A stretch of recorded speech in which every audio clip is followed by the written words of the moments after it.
to Moonlight Madness. This is my second attempt at this. Okay, so Sun, Moon and Rising for Earth sign. The first card I pulled is the Moon. I pulled this also for the fire signs I just completed. You may be a psychic intuitive medium, you may have your own YouTube channel, or you may do it from home, but it's talking about either you getting a reading personally from someone or talking to a fellow psychic reader, online or in person. It also speaks about having something hidden and not revealed. Possibly you might work in media, and you're a producer, you work behind the scenes. That's another reading you can get out of the Moon. Or what looks one way in a certain light looks a different way in another light, whether that be someone's hair colour or eye colour, depending on which way the lighting is used. You see ads if you're making commercials for people, and the hair looks nice in whatever colour it is, and then it looks different when the lights are not on it. What you have here is the Princess of Autumn, and this is you coming up in your own reading. You're studious, you're responsible, you're cheerful, mischievous. There's happy news about your career, promotions or scholarships, well thought out plans that go perfectly well, but needing a little push to get you going. You may be wanting to do some sort of study. They're very mischievous, some of these Princess of Autumns, which is Pentacles. That's either a Taurus, Virgo or Capricorn in the chart. We have the first deck we're using today is the Doreen Virtue and Radley Valentine, the Fairy Tarot cards. Artwork by David Johnson, and then we've got the Fairy Oracle by the Wild Wisdom of the Fairy Oracle by Lucy Cavendish, artwork by Selena Fennick. So it's saying here to watch what you're doing around people. Maybe you need to study people a bit more before you make a decision on what to do about a situation. There might need to be more research done, is what I'm getting. You may be a research assistant in a lab, or you may be studying a person's neurological brain pattern because of something they're using on them. Something to do with the brain. So if you're what am I saying? Fastidious when it comes to cleanliness, you may trying to find ways to get stains out of clothes, or researching various stain removals. You never can know too much, though. You may want to keep an eye out for that. There's an absolute joy to be around. She's also responsible beyond her years. They love to learn. This girl can be a perpetual student, taking longer than usual to get out into the real world. She may also think things through way too long before acting, an overthinker. But when she does move into action, everything will go perfectly. The Autumn, or Ace of Autumn, has grown up, and the books that were closed to her before are now open.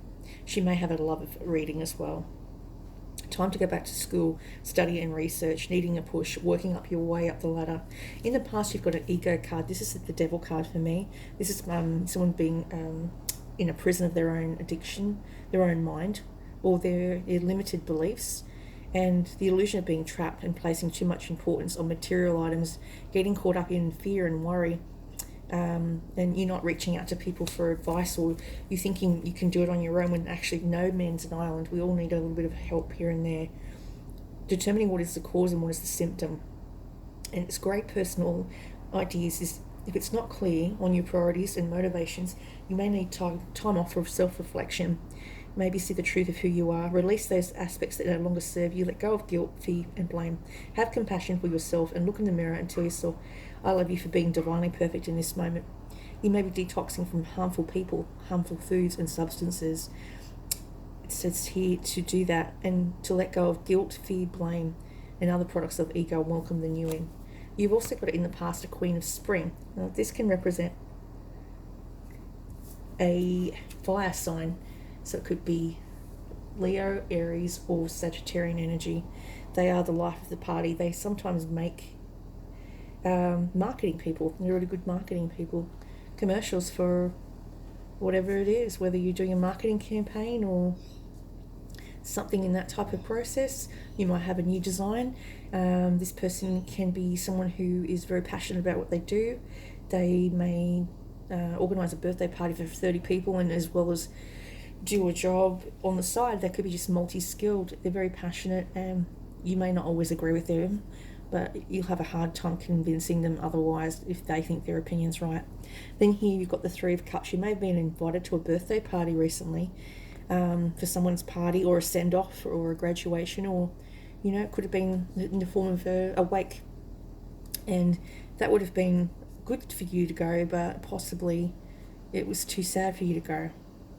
It says you need to reach out to people. You're staying on isolating too much. The Five of Pentacles is self-isolation, reaching out to others for assistance, feeling challenged by money issues. So you may feel the need to go back to work, or come out of retirement, or just to do something little on the side to bring in an extra bit of money once a month, for your savings account. And you've got the High Priestess. So this is the card of the Hierophant. This is the female version of the Hierophant. In my eyes, it's the Church, and she's got the Book of Torah opened up in front of her. The Book of Torah talks about balancing and looking for the need to follow your own intuition. She's the High Priestess. She listens to her intuition first and goes with a gut rather than following what society dictates to her. She may need to go for long meditative walks, need lots of alone time, uses her intuition carefully, and then takes action. I always say to people, go on your gut, because your gut never lies. When it says not to go somewhere, don't go somewhere. If you sense that something bad or some person you don't like is going to be there, don't go. Or you're going to have an argument with someone, usually go on your gut. It's not normally 100% accurate rather than your mind. Eight of Pentacles is to do with research or going back to school. So some of you may decide to go back and go to school, do an apprenticeship, craftsmanship, or a long-term project. You could be doing an internship. You might be studying at uni and deciding to do an internship with a doctor, and then you can pass your exams because you've got hands-on material, and that's always good. It's the best way to learn. Traineeships work out better when you can do hands-on training as well as study, because it cements it all into place. I know I did that when I did a pharmacy assistant course over 30 years ago, and I did on-the-job training, and I went to TAFE 2 days a week, and it was very worthwhile. Six of Cups is to do with children or childhood, the return of people or romances from your past, remembering events differently in a better or worse light, how they really occurred. So you may be going through old photographs.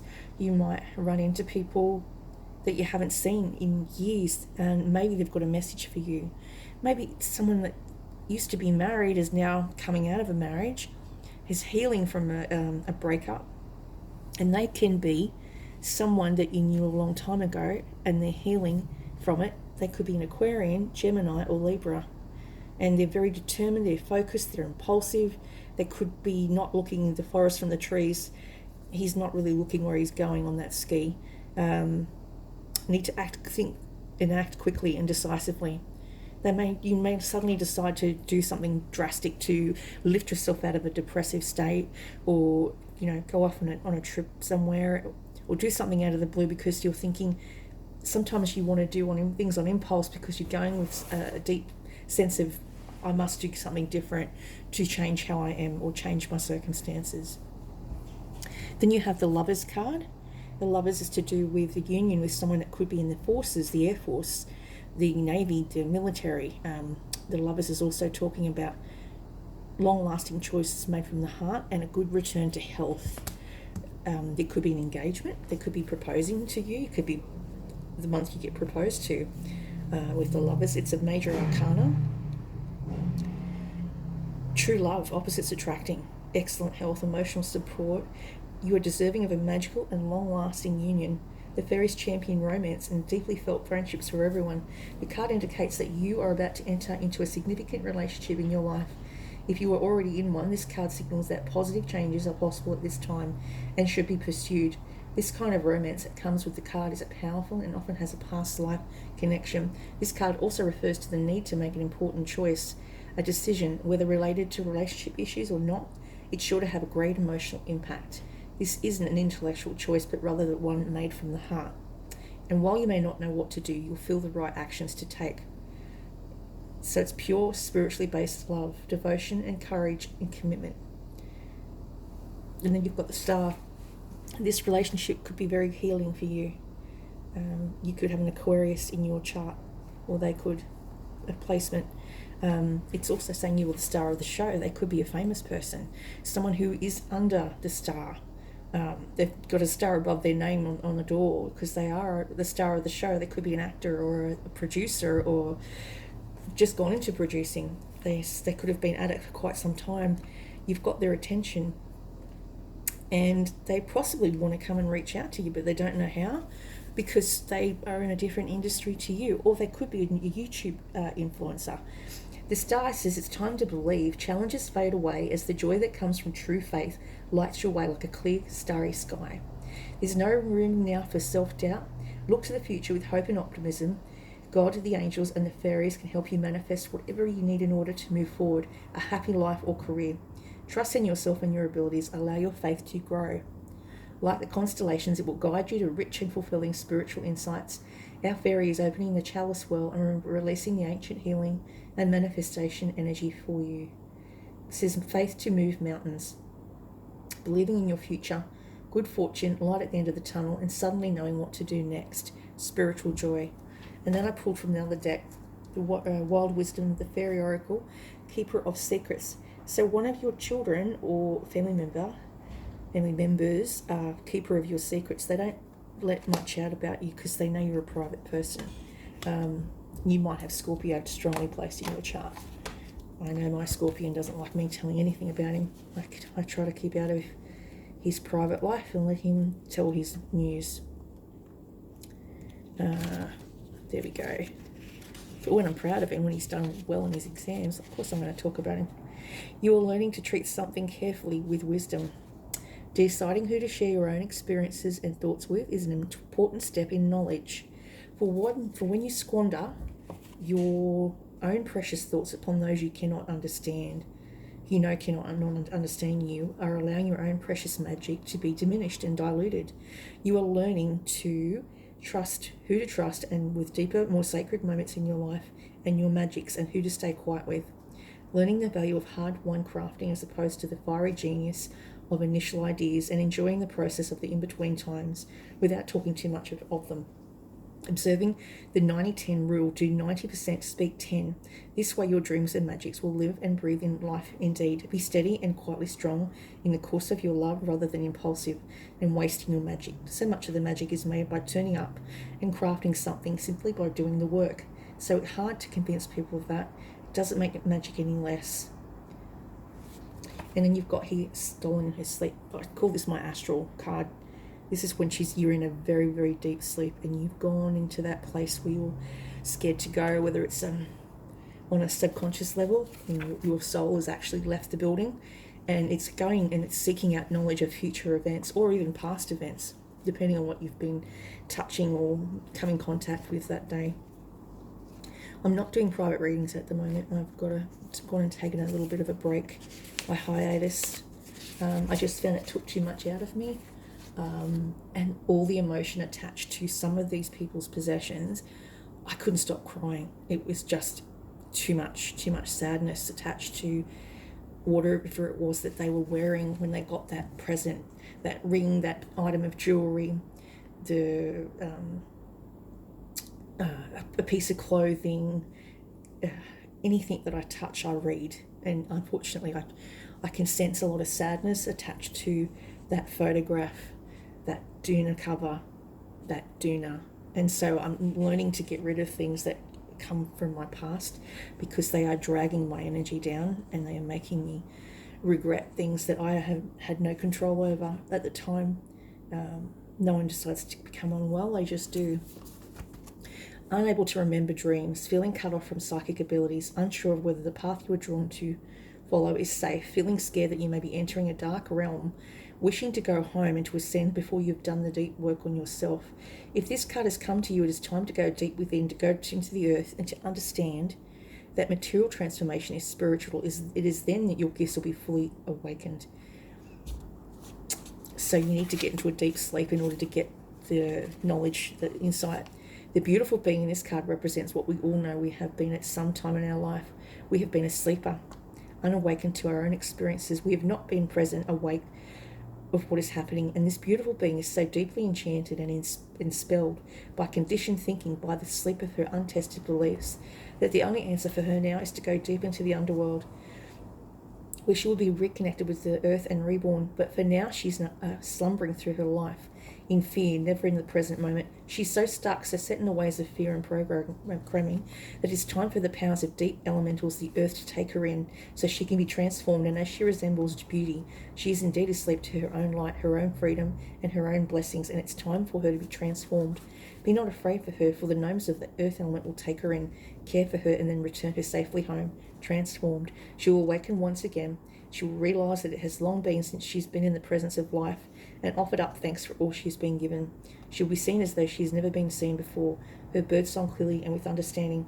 She will feel intensely and know that it is safe to do so. And with her rebirth will come a fresh new beginning from her heart, extending outwards into the world. This going beneath is not to be feared, for it is a time of healing and reawakening to her true self. It is not as it seems. She's not being stolen from her slumber. She's been taken from a place of sleeping to who she is, to a place where she will be awakened and returned with the full consciousness of all that she is. And that is a gift indeed. And that's what it's saying. You have to get into that deep healing. And this is a painful process. I've been going through it for the last 6 months, 3 or 4 years. And a lot of it has been hard to dig up. But sometimes that's what you have to do. You have to bleed out before you can fill up again with good stuff, is what I was told once. That's what I've got for you today. I'm going to read a passage out of a book that I like. It's by Mitchell Coombs, and it's called Sense from Spirit. And if you're watching this, Mitchell, thank you so much. This was addressed to me personally. I forgot to get his autograph, but I opened up the book. This was a Mother's Day present, and he'd already written in there, "May the angels always be with you. Blessings, Mitchell Coombs," which is really cute. That's something I cherish.